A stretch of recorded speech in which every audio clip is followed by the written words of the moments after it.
It's 7:15, so I am calling to order the meeting of the Downers Grove Township Board of Trustees for the public hearing for the amended budget appropriations ordinance for fiscal year 21-22.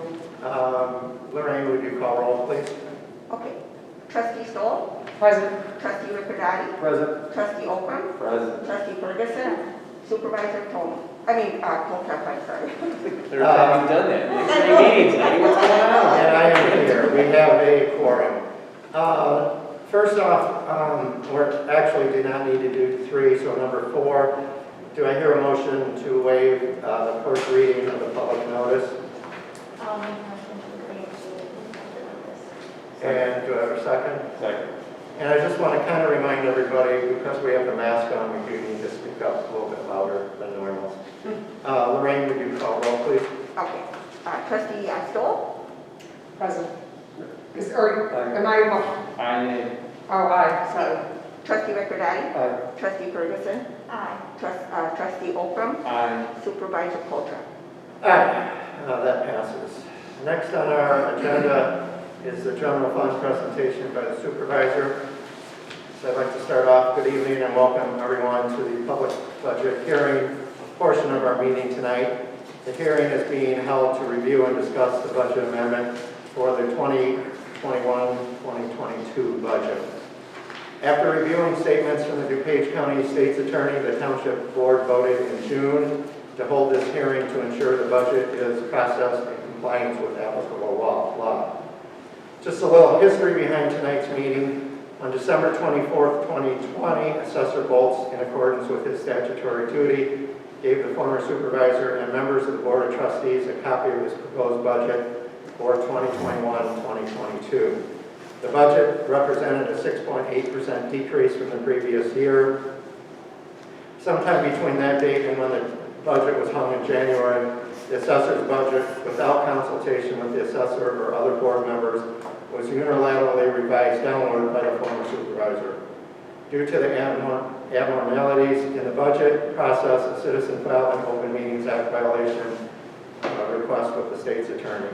While the state's attorney did not see that an Open Meetings Act was violated, the state's attorney did express concerns that the actions of the previous supervisor may have unlawfully violated the rights and duties of the township assessor.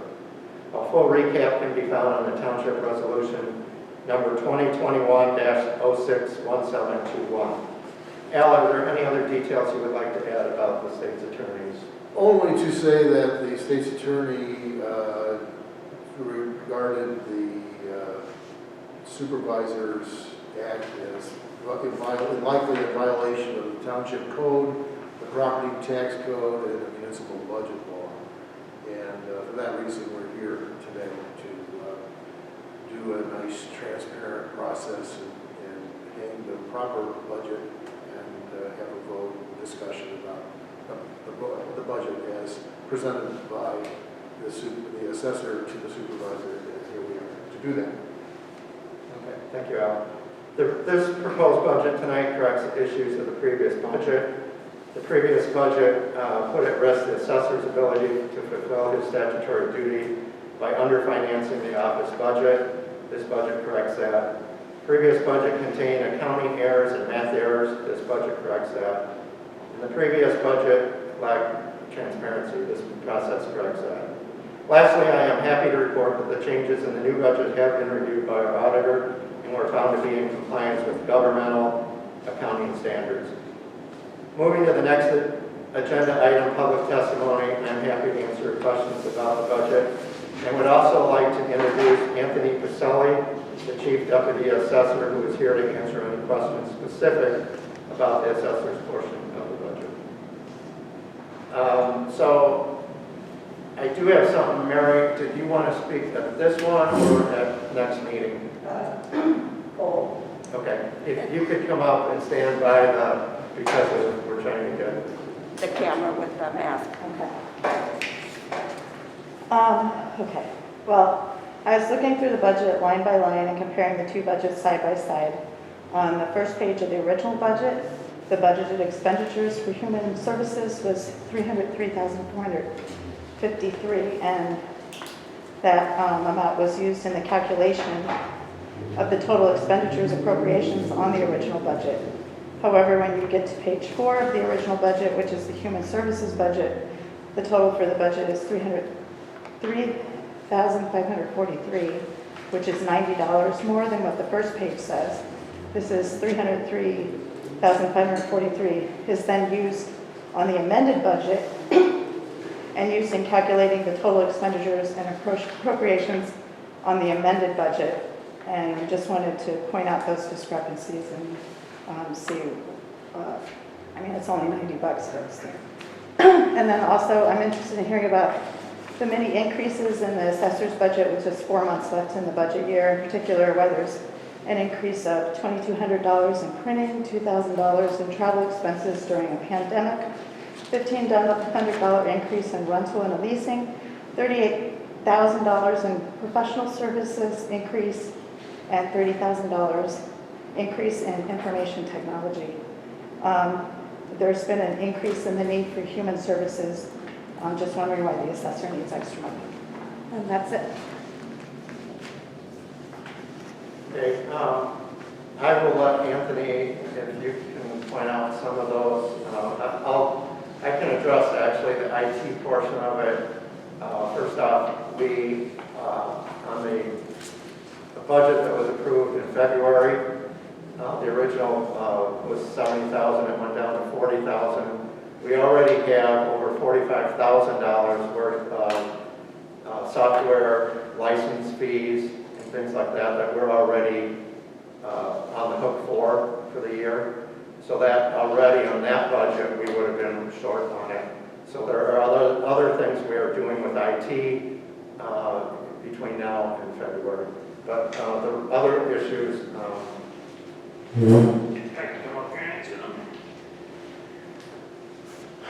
Where's the?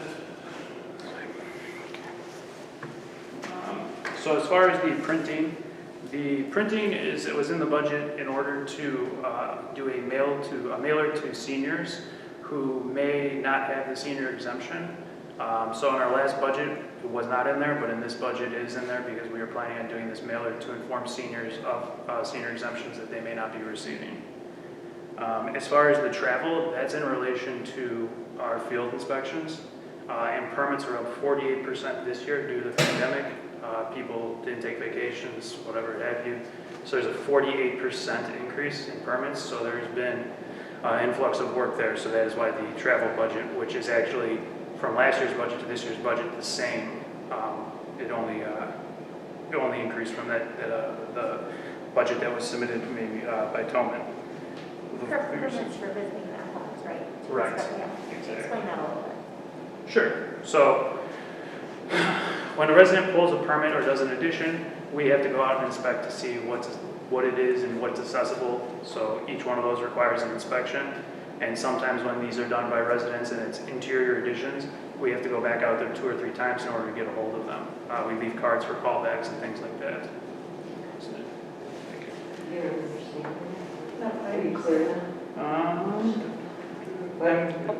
Professional service. Okay. The professional services line item is actually a decrease from the year previous. And that line item is used for outside appraisals. Our office has been in a transition staff-wise, so we actually still have 2 open positions. So we use outside commercial appraisers to help assist in doing our assessments because of our reduction in headcount. And I think that addresses everything that you had questions on. Well, the $90 on the salary. You have to speak up a little bit. Oh, I didn't follow the $90 difference in the. that was on the original budget, correct? There were math errors on that original budget. Yeah, I don't know if the decimal, the numbers got flipped, but it's 453, and if you go over to here, it's 543. So if they would have flipped the decimals in the tens of thousands of places, it would have been tens of thousands of dollars off, rather than 90. But it was in the original budget, which was Yes, actually. original right. budget, Well, right Mark- there. Right, the reason that we're doing this budget is because Mark Tillman took that budget improperly and did his own work to it. That's why we're doing There a were- new budget. There were math errors. But That's this why- was, this that's why we're added doing up the here, this number was added into the total expenditures, which is a different number than was on the human services budget. Yeah. No, ma'am, this budget is not that budget. So I that's realize why- that, but there was a math error to begin with. Correct, and that's one of the things we're correcting tonight. There were math errors and accounting errors. So Anthony, just to be clear, this budget compared to the 2021 budget, you're asking for a 6 to 7% decrease, correct? It's a 6.8% decrease from the 2021 budget. That is correct. Okay, so, great. Good job. Thank you.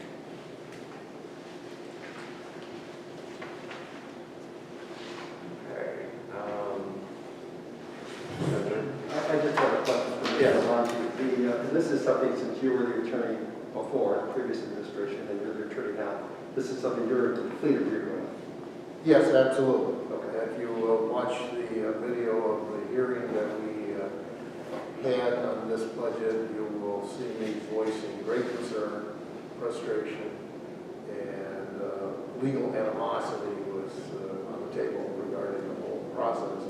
And I thought we should have a transparent process, and that's why we're here today. And I'll speak to that point as well, being that I'm the only one that, other than Al, that was on the board at that point. It seemed inappropriate and obviously caused for concern the way that all that played out in the winter. So I really didn't understand anybody who thought that was appropriate. So I think this is definitely the right thing for us to do. It's been transparent all along, so I'm glad to be doing the right thing. And again, the only change is really the assessor's budget. The rest of it was just the clerical errors that There are. were But there we're were not some changing. accounting errors that were in it, so there are no other changes on the other part of the Because budget. we're accepting the whole budget, but really the main changes are on the assessor's budget with the Correct. presented, which is a decrease, which is phenomenal. All right, any other trustee discussion? It just seems like common A couple sense. minutes left before we. Yeah. Any other questions or comments? The meeting will stay open for another 3 minutes, and then we'll close it, open the regular board meeting.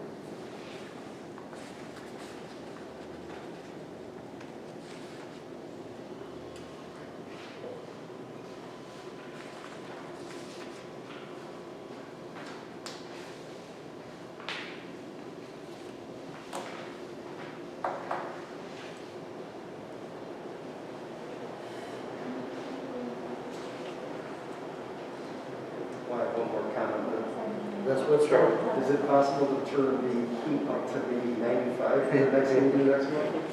Instead of the, 100 that it is? Well, yeah, we actually turned them off the air earlier because of the noise that is made in here, so. Normally during the day, we're not all sweating up, so.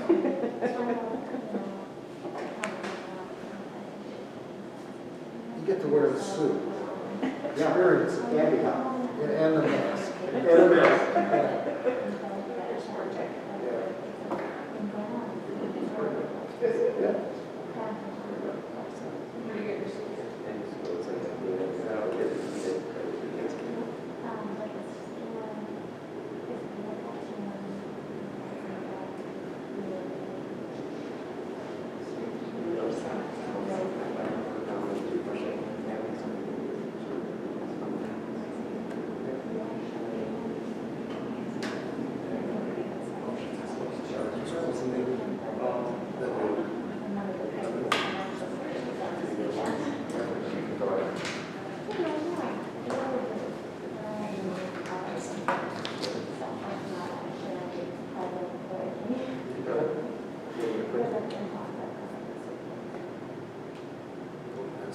Okay, and it is now 7:30, so I will close the public hearing for the amended budget ordinance for fiscal year 21-22, and I will call to order the... Well, let me turn the camera off on this one. Okay.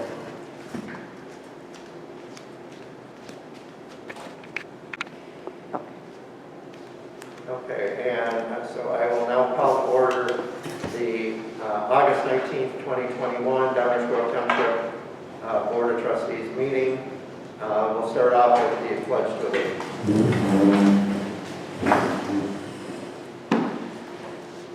I pledge allegiance to the flag of the United States of America and to the republic for which it stands, one nation, under God, indivisible, with liberty and justice for all.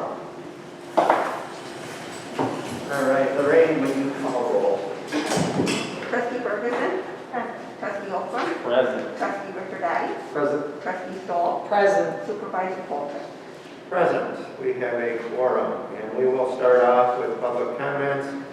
Just a reminder, residents have an opportunity to speak during the public comment. Comments are directed to the supervisor. We ask the comments be kept to 2 minutes and address the Downers Grove Township issues. Any questions or comments can also be emailed to supervisor@dgtownship.com, who will then read them into public record. Please refrain from profanity and personal attacks directed at people. Please be respectful of all residents. We can remind you, the public comments are not a Q&A session. Thank you very much, and I do have one person, Mary. In 2018, then Republican Governor Bruce Rauner signed an executive order eliminating nepotism in state government hiring.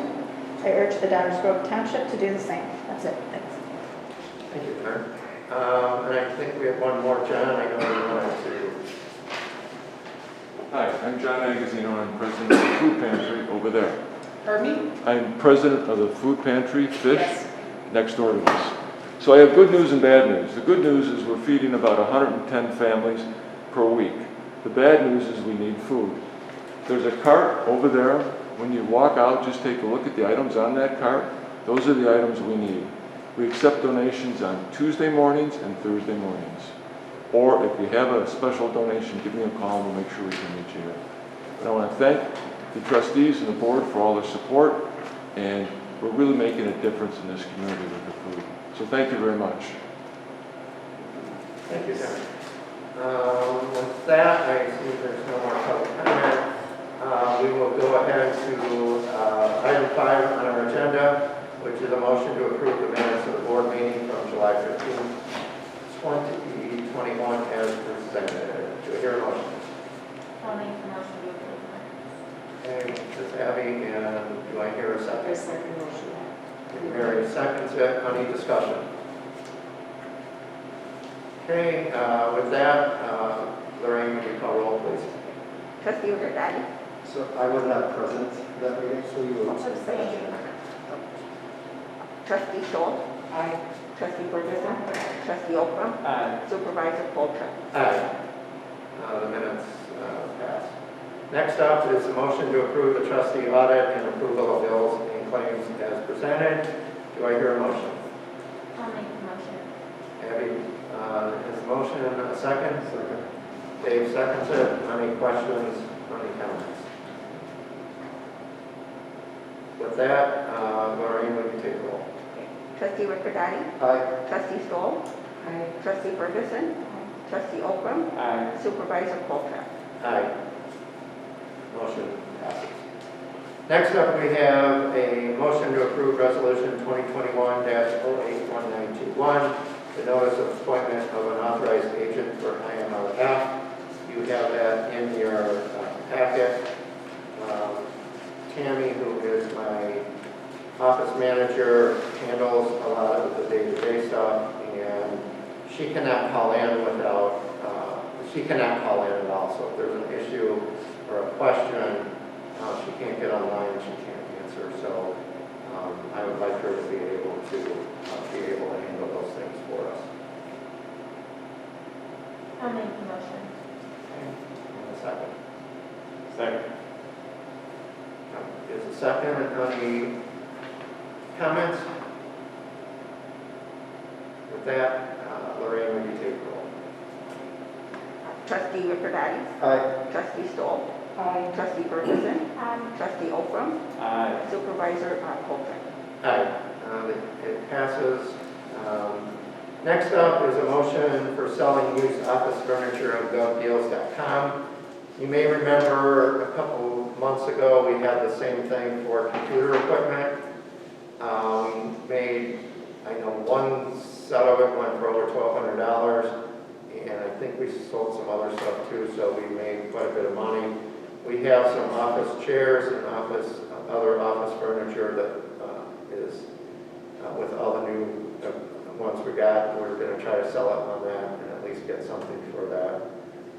So any questions or comments about that? It's pretty slick. You put it on, the website handles it, people pay that. We ship it off or they come and get it, and then the money gets sent to us. So it's pretty good deal. So, and if we can't sell it, then we'll donate it somewhere. All right. Did we have a motion on it? Okay. I need I'll make the motion. a motion. And a Second motion. Okay, and any other discussion? Lorraine, would you take roll call? Okay. Trustee Ricordati. Aye. Trustee Stoll. Aye. Trustee Ferguson. Aye. Trustee Holcomb. Aye. Supervisor Polter. Aye, passes. Next up on the agenda is the motion to approve the amended general fund budget for fiscal year 21-22 as presented. That's what we went over in the public hearing. So first off, do I hear a motion to approve it? Make a motion to approve the amended general fund budget for 21-22. Okay, Mary, do I hear a second? Second. Okay, we have a motion and a second. Any discussion? With that, Lorraine, would you take the roll call? Trustee Holcomb. Aye. Trustee Ferguson. Aye. Trustee Stoll. Aye. Trustee Ricordati. Aye. Supervisor Polter. Aye. That passes. Next up is the supervisor's report. I have just a couple things on that. We did, first off, I want to thank John for all the work that Fish Pantry does. It is really an amazing thing. You come and watch the people that come and get the meals, and it just kind of breaks your heart. These people don't want to be there, but you know, it's the way they get their food, and you have just such wonderful people, compassionate people that help them, and I appreciate that. I'm very happy to be partnering with you guys for that. So we also have a senior meals program, which does not require anything other than being old, 60 and older. I can say that since I'm 63. But anybody 60 and older can come and get a free thing of meals. It gives you 4 or 5 different entrees, gets you some water, gets you some fruit. And that was held today here. There were over 220 meals that were given out today. Also coming up on next Wednesday, Senator Curran, the Secretary of State, office is going to come here. He's sponsoring it. And so if anyone needs their driver's license updated, real ID you cannot come and get, unfortunately. But for anyone else that just doesn't want to wait in line at the Secretary of State's office, they can come here. I think it is from, I believe, 10 to 2 on Wednesday. And they will be in the other office building. They're in the old meeting room. So they'll be there. And, you know, so if you have anything to do with the Secretary of State's office, getting your driver's license updated, if you've moved and just want to get that changed, you can come for that. Unfortunately, Real ID is not part of that. Can I say, the Real ID law that was supposed to take effect this year, but they pushed it out for another year or 2. So Correct. it's not for like until 2023 maybe that you need that to be able to fly and so forth. So there's still a long time. There's still a long time, right?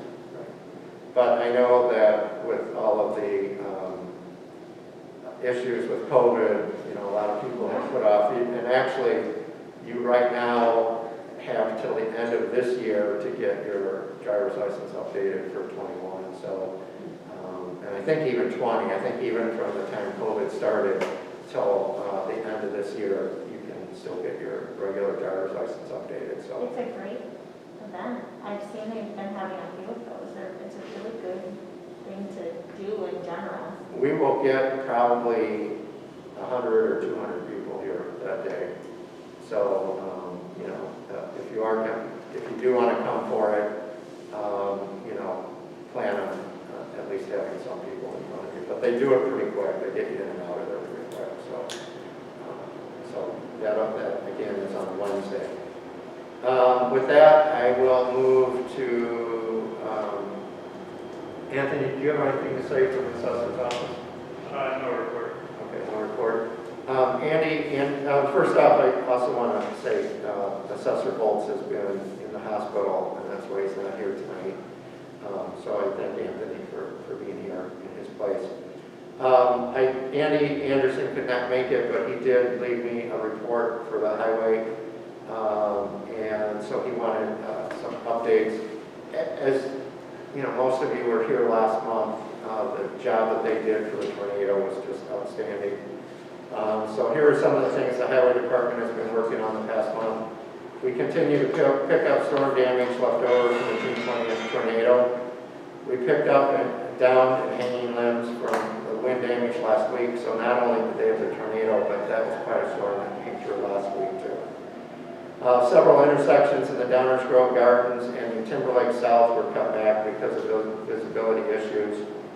Several dead trees have been removed in Timberlake South. Several days were spent cold patching potholes throughout the township. We mowed the township right-of-ways in our unincorporated areas. We spent a week working with our contractor, Western Great All, ditching in the southern part of the township. We were invited and participated in Westmont's Municipal Night Car Show in Westmont. We brought one of our 2 new Peterbilt 5-ton dump trucks, which we ordered in 2020 and received in June. Work is continuing on the Clarendon Hills Road project. Our contractors ground or replace driveway approaches to the driveways along the section of Clarendon Hills Road being paved. Some background information regarding this project. We worked for 11 years to obtain a federal grant for paving of Clarendon Hills Road from 79th to 91st. Last year, we were notified that we would be getting the grant, which went to bid in November and was awarded to K5 as low bidder. Under the provisions of the grant, we will be paying 1/3 of the project, and the feds will be taking care of the other 2/3. We have been continuing our cutback on the South Clarendon Hills Road, as well as other areas ahead of our regular paving program. We are working with Morris Engineering in DuPage County to get a bid date for this year's paving program. The new speed limit, 25 miles per hour, and radar enforced signs were replaced at the entrance to Brooker Ridge subdivision as requested by their homeowners association. The sign should help reduce by drivers cutting through Brook Ridge to avoid traffic on Lamont and Plainfield roads, as well as the school at Fairmont Avenue.